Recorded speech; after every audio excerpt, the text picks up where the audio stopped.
Welcome back to another legendary landscaping video. So today we'll be doing a review on Ms-170 chainsaw.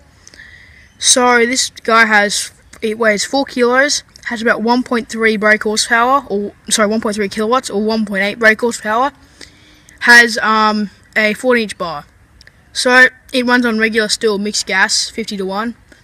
This here is where you put your fuel, and this here is where you put your bar and chain lube.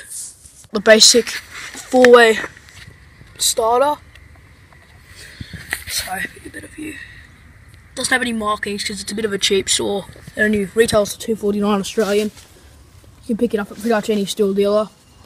Yeah, so I'll show you the bar and chain. Here it is, the 14-inch bar. Really good. I haven't had any problems with it. So it's solid steel. Check your chain tensioning. It's a bit tight. One thing I don't like about the saw is the chain tensioner location, which is right here, and it's super hard to get to. Super hard to get to with a screwdriver because you keep hitting the bar. So yeah, that's the one thing that's irritating. So the 171's on the side, which is really nice. Your muffler is there, so you tell how much bar oil is in your tank. On the other side, let's just turn this around. That is where you take off your bar nuts, and then you can take the whole bar off and chain and everything. Yeah, so overall really good saw.